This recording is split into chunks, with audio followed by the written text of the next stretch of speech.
Here's the first part of the story in approximately 800 words using simple English and Korean names. The galaxy underestimated us. Then we deployed the real fleet. The stars looked different from the Galactic Confederation headquarters. Dr. Ji-woo Park stood at the massive window, watching alien ships move through the busy space lanes. Even after 3 years as Earth's representative, the sight still amazed her. "Dr. Park, the Council will see you now," said her assistant. Ji-woo straightened her formal uniform and walked into the grand chamber. 7 alien representatives sat in a half-circle on raised platforms. They looked down at her, literally and figuratively. "Representative Park," said Councillor Thrax, his blue skin shimmering under the lights. "We have reviewed Earth's request for advanced shield technology. Again, we must decline." Ji-woo kept her face calm, though anger bubbled inside. "May I ask why? Our colonies need better protection." "Your species is still developing," said Councillor Mirok, her tentacles waving dismissively. "The technology is beyond your understanding. You might hurt yourselves." This was the same answer they always gave. Humans were too young, too simple, too primitive. The Confederation had welcomed Earth into their alliance 8 years ago, but treated humans like children. "We understand the technology perfectly well," Ji-woo said calmly. "Our scientists have already developed similar systems independently." The council members exchanged amused glances. "Your shield technology is barely more effective than physical armor," said Thrax. "It is charming that you try, but you must accept guidance from older species." Ji-woo bowed slightly and left the chamber. In the hallway, she met Admiral Do-hyun Kang, commander of Earth's small space fleet. "Same answer?" he asked quietly. "Same answer," she confirmed. "They think we're playing with toys." They walked to their small office in the lower levels of the station. Inside, Do-hyun activated the security system that blocked all listening devices, officially to protect Earth's primitive secrets, but actually to hide conversations from their supposed allies. "The reports from the border are getting worse," Do-hyun said, showing Ji-woo his tablet. "The Hive Collective has destroyed 3 more Confederation outposts." The Hive Collective, an aggressive empire of insect-like aliens, had been pushing into Confederation space for months. The Confederation's response had been slow and disorganized. "Did you share our analysis with the Defense Committee?" Ji-woo asked. "I tried," Do-hyun sighed. "They thanked me for Earth's enthusiastic contribution, and then ignored everything I said. Admiral Zex actually patted my head." Ji-woo's communicator beeped. It was an urgent message from Nova Terra, the largest human colony outside the solar system. Unidentified ships approaching Nova Terra, not responding to communications. Defense fleet moving to intercept. Ji-woo and Do-hyun rushed to the Confederation's Central Command Center. The large room was already busy with activity. "The Hive has launched a major offensive," explained Commander Grell. "They've hit 17 systems simultaneously, including Nova Terra," Ji-woo said. "What forces are you sending to help?" Grell looked uncomfortable. "We're prioritizing key strategic positions. Nova Terra is regrettably not considered critical infrastructure. It's home to 2 million humans," Do-hyun protested. "And we sympathize," said Admiral Zex, joining the conversation. "But the colony has its own defense fleet. Surely they can hold until we stabilize the main fronts." On the main screen, they watched as reports came in. The Confederation forces were being overwhelmed exactly where Do-hyun had predicted they would be vulnerable. "We tried to warn you about these weaknesses," Ji-woo said quietly. Zex ignored her. "Begin evacuation protocols for non-essential systems. Move our main fleet to protect the central worlds." "You're abandoning the outer colonies?" Do-hyun asked in disbelief. "Making strategic withdrawals," Zex corrected. "Sometimes sacrifice is necessary." Later that night in their secure office, Ji-woo and Do-hyun received the news. Nova Terra's small defense fleet had been destroyed. The colony was under attack. No help was coming. "They're writing us off," Do-hyun said, his voice tight with anger. "Along with anyone else they don't consider important enough." Ji-woo stared at the star map. at the blinking red dot that represented Nova Terra. 2 million people. Left to die, because the Confederation saw humans as disposable. She made her decision. Connect me to Earth Command. Secure channel. Highest encryption. Moments later, the stern face of Fleet Admiral Min-Soo Lee appeared on the screen. The situation? He asked without greeting. Critical. The Confederation has abandoned Nova Terra. They'll likely abandon all our colonies. Jiwoo took a deep breath. Admiral, I'm authorizing Protocol Sleeping Giant. Min-Soo's expression didn't change, but his eyes sharpened. You're certain? They've left us no choice, Jiwoo said. Deploy the real fleet. Min-Soo nodded once. Understood. May the stars help them when they realize what they've done. The call ended, and Jiwoo turned to the window. Soon, the galaxy would learn that they had seriously underestimated humanity. Captain Yunha Bayek watched her tactical display in growing horror. 3 Hive warships had just destroyed the last human defensive satellite around Nova Terra. The colony's meager defense fleet, the only protection the Confederation had allowed them, was now reduced to floating debris. Status report, she demanded, keeping her voice steady despite the chaos around her. Shields at 28%, replied Lieutenant Hanbin, his fingers flying across the control panel. Enemy forces are landing in the northern district. Colony defenses are failing. Yunha's ship, the Dauntless, was the last military vessel still operational. 2 million colonists depended on her now, and the Confederation had abandoned them all. Open a channel to Confederation Command, she ordered. Admiral Zex's hologram appeared, looking distracted. Captain Beck, we're rather busy at the moment. We need immediate reinforcement, Yuna said. The Hive is overwhelming us. 2 million civilians. All available forces are engaged elsewhere, Zex interrupted. The strategic situation requires difficult choices. Implement evacuation protocols and save who you can. You're leaving us to die, Yuna said flatly. Zex's expression hardened. The Confederation must prioritize core systems. Your colony was always a peripheral concern. The transmission cut off. Yuna gripped the edge of her command chair, knuckles white. Orders, Captain? Asked her second-in-command. Begin evacuation, she said after a moment. Get as many people to the emergency shelters as possible. But they all knew the truth. Without help, Nova Terra was lost. On the Confederation capital station, Jiwoo Park stormed into the emergency council session, Admiral Do-Yun at her side. The chamber was filled with panicked representatives from dozens of worlds. The Hive offensive has broken through 3 major defense lines, announced Supreme Commander Thrax. We must consider accommodation. You mean surrender, Do-Yun said loudly. All eyes turned to the humans. This is a closed session, said Counselor Mirak coldly. We have a right to be here, Jiwoo replied. Nova Terra is under attack. Our people are dying while you discuss surrender terms. Regrettable casualties, said Commander Thrax. But the Hive is too powerful. Our intelligence suggests they've deployed over 40% of their total fleet strength.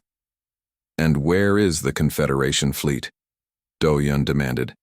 An uncomfortable silence filled the room. Most of our ships were destroyed in the initial assault, admitted an avian counselor. The Hive targeted exactly the strategic weaknesses that, well, the weaknesses we warned you about 6 months ago, Jiwoo finished. The ones you dismissed because humans couldn't possibly understand advanced military strategy. No one met her eyes. How long until they reach Earth? Do-Hyun asked quietly. At their current pace, perhaps 2 weeks, said Thrax. We suggest you begin planetary evacuation procedures immediately. Jiwoo laughed bitterly. Evacuate 8 billion people? With what ships? We understand this is difficult, said Mirak, her tentacles drooping in what might have been sympathy. But sometimes extinction is inevitable. Jiwoo and Do-Hyun exchanged a long look. Then Jiwoo straightened her back and addressed the council. The Confederation has failed in its promise to protect its members. Earth hereby activates its independent defense protocols. What independent protocols? And scoffed a counselor. Your ships are primitive toys compared to hive technology. Those were the ships we showed you, Do-hyun said quietly. Without another word, the two humans left the chamber, ignoring the confused calls behind them. In Jiwoo's secure office, the encrypted communication channel connected to Earth Command. Fleet Admiral Min-soo's face appeared, his expression grim. Protocol Sleeping Giant is active, Jiwoo said without preamble. The Confederation has abandoned Nova Terra and plans to surrender within days. How soon can we deploy? The real fleet is ready, Min-soo replied. All vessels reporting full operational status. We can reach Nova Terra in 18 hours. And the special weapons? Tested and functional. The Confederation and the Hive have no idea what's coming. Jiwoo nodded. Begin immediate deployment. Save who you can at Nova Terra, then establish a defensive perimeter around all human colonies. And the Confederation? Jiwoo's expression hardened. They made their choice. We'll save them if we can, but humanity comes first now. On Nova Terra, Captain Yuna had barricaded the last evacuation center with the remains of her crew. Outside, Hive soldiers were breaking through the final defenses. How many got out? She asked, checking her weapon. Maybe 10,000, replied Hanbin. Not nearly enough. Yunha's communicator suddenly beeped with a priority message, Origin, Earth Command. She opened it with surprise. Captain Beck, said Admiral Min-soo's voice. Hold position. Reinforcements arriving in 15 minutes. Yuna frowned. Sir, there are no reinforcements. The Confederation abandoned us. Not Confederation forces, came the reply. The real fleet is coming. Hold that position at all costs. Confused but suddenly hopeful, Yunha rallied her remaining officers. 15 minutes. We hold for 15 minutes. Outside, the Hive forces broke through the outer door, just as Yuna's sensors detected multiple objects dropping from hyperspace. She expected to see a handful of Earth's outdated ships, the only ones the Confederation had permitted them. Instead, over 300 warships materialized in perfect formation, vessels unlike anything she had ever seen before. Sleek, deadly, and unmistakably human in design. As the Hive soldiers breached the final door, the sky lit up with weapons fire from the newly arrived fleet. The invasion force was vaporized in seconds. Yunha's communicator beeped again. Captain Beck, this is Admiral Jae-won of the Earth Defense Force 7th Fleet. Sorry we're late. The galaxy is about to learn they've underestimated us for far too long. Admiral Min-soo Lee stood in the massive command center hidden deep beneath the surface of Mars. Around him, hundreds of officers monitored screens showing Earth's true fleet deploying across the solar system. For 40 years, this facility had remained one of humanity's best-kept secrets. Status report, Min-soo ordered, his voice echoing through the cavernous room. Commander Hyunjin stepped forward. All fleet groups report ready, Admiral. The Europa. Shipyards have launched all vessels. Titan base is deploying now. The Saturn Ring facilities will be fully operational in 3 hours. Min-soo nodded, studying the main display showing thousands of ships emerging from hidden bases throughout the solar system. These weren't the primitive vessels the Confederation had seen. These were Earth's real warships, built in secret while humanity pretended to be technologically inferior. Signal from Nova Terra, reported a young officer. Captain Yunha reports the colony is secure. Hive forces are retreating. Good. Direct the 7th Fleet to push them back to the edge of the system. No pursuit beyond that point yet. Min-soo turned to his second-in-command. Has the Confederation detected our deployment? Yes, sir. We're receiving multiple communication requests from their command center. Min-soo allowed himself a small smile. Let them wait a bit longer. They've ignored us for years. They can learn patience. The Admiral walked to a smaller briefing room where the holographic images of Earth's top military leaders waited. Phase 1 is complete, he reported. The fleet has deployed with no technical issues. Nova Terra is secure. Casualties? Asked General Sunwoo, her face grim. Approximately 400,000 colonists before we arrived, Min-soo replied. The Hive was thorough. The room fell silent for a moment. And the Confederation? Asked Admiral Jimin, commander of Earth's Pacific Fleet. in disarray. Most of their defense forces are destroyed. They're discussing surrender terms with the Hive. After all our warnings, General Sunwoo shook her head. Their arrogance has cost millions of lives. Minsu activated a detailed star map showing the current military situation. Red markers indicated Hive-controlled systems. Blue showed Confederation territory. Green represented human colonies. The Hive controls nearly 30% of Confederation space already, Minsu explained. At their current rate of advance, they'll reach Earth in 12 days, not 2 weeks as the Confederation predicted. And our capabilities? Asked President Minji, joining the call from her secure bunker beneath Seoul. The fleet is at 97% combat readiness, Minsu replied. All special weapon systems are online. The gravity lances?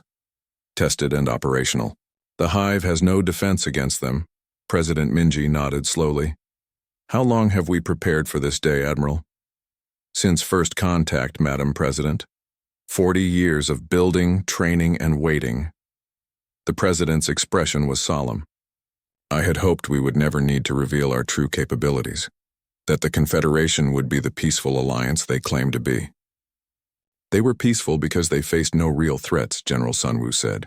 When a true enemy appeared, they crumbled. And now humanity must step forward, the President concluded.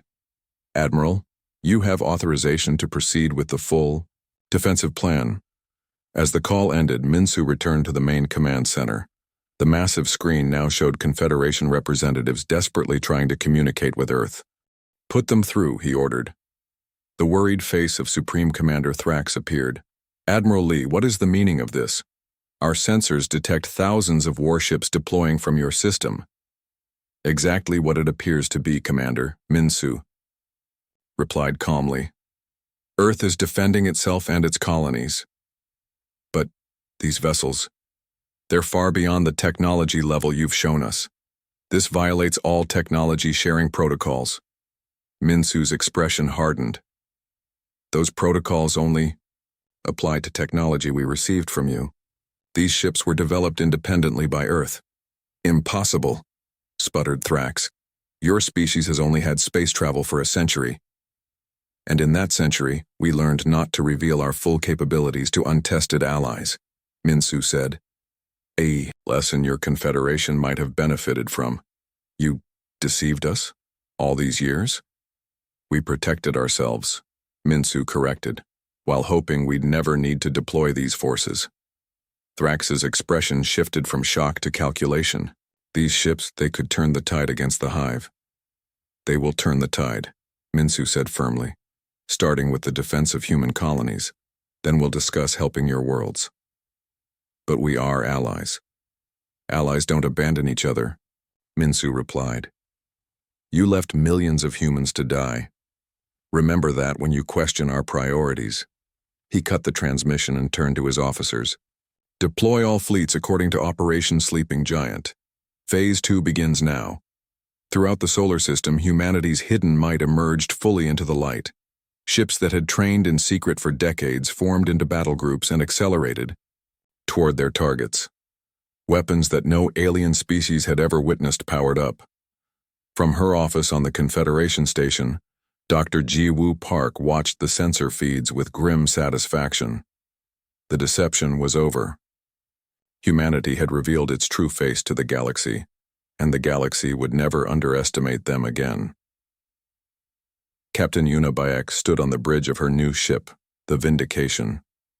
Just 3 days ago, she had been fighting a desperate last stand on Novaterra. Now she commanded one of Earth's most advanced destroyers as part of the human counteroffensive. All systems ready, Captain, reported her tactical officer Junho. Battle group is in formation. Through the view screen, Yunha watched as 50 human warships moved into attack position. Their target, the Hive-occupied Centauri system, home to 3 human colonies. Begin jump countdown, she ordered. Gravity lance batteries at full charge. Yuna still marveled at the technology her new ship carried. The gravity lance, a weapon that could distort space-time itself, was beyond anything the Confederation or Hive possessed. For years, humanity had claimed to struggle with basic shield technology while secretly perfecting weapons that could bend reality. 10 seconds to jump, announced the navigator. Yuna's communicator beeped with an incoming transmission from the fleet commander. Captain Bayek, said Admiral Jawan. Your squadron will target the orbital platforms. Remember, we want to minimize damage to the colony infrastructure. Understood, Admiral. My team is ready. The stars blurred around them as the human fleet executed a precision jump directly into the heart of the Centauri system, a tactic the Hive believed impossible. Their ships appeared just 3,000 kilometers from the enemy fleet, bypassing all early warning systems. Enemy vessels scrambling, reported Junho. They're trying to raise shields. Too late, Yunha said calmly. All ships, fire gravity lances. Brilliant blue beams erupted from the human vessels. Where they struck, space itself seemed to ripple and distort. Hive ships caught in the effect crumpled like paper toys, their hulls compressing under impossible gravitational forces. First wave of enemy ships neutralized, Junho announced. No damage to our vessels. Yuna nodded. Begin Phase 2. Deploy rescue teams to the surface. As the battle continued in orbit, smaller human craft raced toward the occupied colonies. Special Forces teams led by Captain Taeho Kim had a single mission: rescue the human colonists who had survived the Hive occupation. On the surface of New Busan, the largest Centauri colony, Taeho's team moved through the ruins of the main settlement. Hive soldiers had established control centers in the major buildings, using human survivors as labor. 6 targets identified, whispered Taeho into his tactical comm. Team 2, take the northern complex. Team 3, the processing center. My team will hit the main headquarters. The attack was synchronized and devastating. Human special forces used technology the Hive had never encountered. Phase shift armor that allowed soldiers to walk through solid walls, neural disruptors that incapacitated Hive soldiers without harming humans, and tactical teleportation devices for instant repositioning. Within 20 minutes, all Hive command centers were secured. The surviving colonists looked at their rescuers with shock and confusion. Who are you? Asked an elderly man as Taeho helped him to his feet. The Confederation said no help was coming. The Confederation abandoned you, Taeho replied. Earth did not. In orbit, the battle had already ended. Not a single Hive ship remained operational. Yuna's destroyer moved into position above the Yaidao main colony, coordinating the evacuation of wounded civilians. Message from command, Junho reported. The Hive is pulling back from 3 other systems. They're consolidating their forces. Yuna nodded. They're adapting to our capabilities. The next battles will be harder. Captain, called her communications officer. Incoming transmission from a Confederation vessel. Yuna raised an eyebrow. Put it through. The image of a Confederation commander appeared. One of the same officers who had dismissed human military advice months earlier. Captain Bayek, he said, his tone carefully respectful now. The Confederation Council requests immediate military assistance. The Hive is approaching our central systems. Yuna let the silence stretch uncomfortably before responding. I'll forward your request to Admiral Jae-hwan. But our priority remains protecting human worlds. But we are allies, protested the commander. Allies don't abandon each other, Yuna replied coldly. Perhaps you should have considered that before writing off Nova Terra. After ending the transmission, Yuna received new orders from Earth. Command. Her battle group was to proceed to the Epsilon sector, another region with human colonies under threat. As her fleet prepared to jump, Yuna received a private message from Dr. Jiwoo Park, now operating from Earth's hidden command center. The Confederation Council is in chaos, Jiwoo reported. Half want to officially request our help. The other half fear what happens after we defeat the Hive. They're finally asking the right question. Which is? Yuna asked. If we hid this, hutch power from them for 40 years, what else might we be hiding? Jiwoo's expression was grim. And more importantly, why did we feel we needed to hide it at all? As the Vindication prepared for its next jump, Yuna looked at the stars on her view screen. The galaxy was changing rapidly. The Hive had expected to face a weak, disorganized confederation. Instead, they had awakened humanity's full might. And that might was just beginning to reveal itself. Admiral Minsu Lee stood at the large window in Earth's new embassy on the Confederation capital world. 6 months had passed since humanity had revealed its true military power. 6 months of war, sacrifice, and finally, victory. Behind him, his staff prepared for the historic meeting that would begin in just 1 hour, the signing of the new Galactic Accord. "Final fleet report, Admiral," said Commander Hyunjin, handing him a data tablet. Minsu reviewed the numbers with a practiced eye. The Hive Collective had been driven back to its original borders. Their main fleet was destroyed, their leadership replaced by a new government that had agreed to strict arms limitations. The cost had been high. Earth had lost over 200 ships and nearly 40,000 military personnel. But compared to what could have happened if the Hive had reached Earth, it was a price worth paying. "Dr. Park has arrived," announced an aide. Ji-woo entered the room, now wearing the formal uniform of Earth's diplomatic corps, with new insignia marking her as Earth's ambassador plenipotentiary. The Confederation Council had been shocked when Earth demanded this position as part of the peace settlement. "The council members are nervous," Ji-woo said without preamble. "They still don't fully trust us." "Good," replied Minsu. "A healthy amount of caution will serve them well." "The new defense treaty is ready for signing," Ji-woo continued. "Under its terms, Earth will provide 50% of the combined fleet, strength for the new Galactic Defense Force, and technology sharing?" "Limited and carefully monitored," Ji-woo confirmed.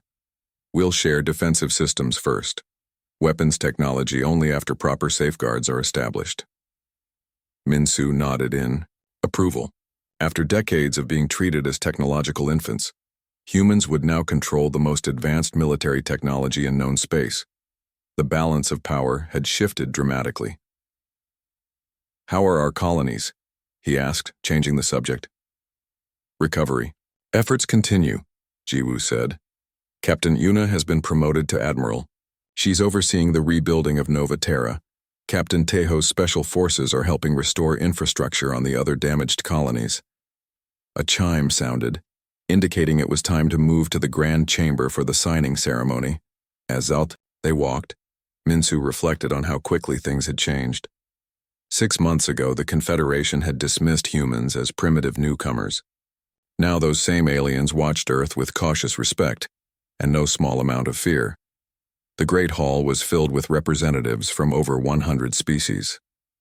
At the center stood a large table where the new treaty would be signed. The mood was subdued. Many of these species had lost worlds to the Hive. All had been forced to acknowledge that their mighty confederation had failed its first real test. As the Earth delegation entered, conversations quieted.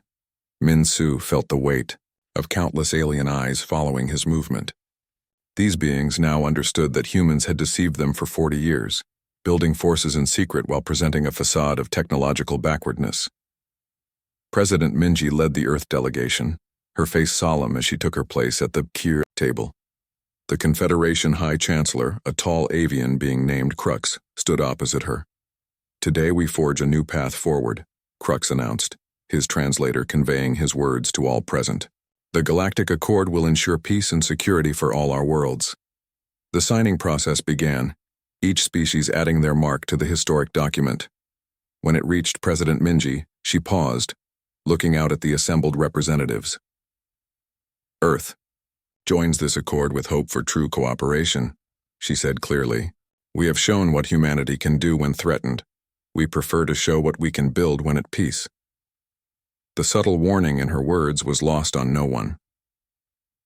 After the ceremony, as the delegations mingled, an elder Confederation diplomat approached, Admiral Minsu. His species was ancient, said to have traveled the stars before humans had discovered fire. "I must ask," the diplomat said quietly, "why did Earth hide its strength for so long? You could have demanded respect from the beginning." Minsu considered the question carefully. "In human history, we learned that revealing your full capabilities too soon often leads to conflict. Those who appear too powerful become targets. Those who appear too weak become victims. We chose a middle path, showing enough to be accepted, hiding enough to be safe. And now, the diplomat asked. What does Earth want now that it holds such power?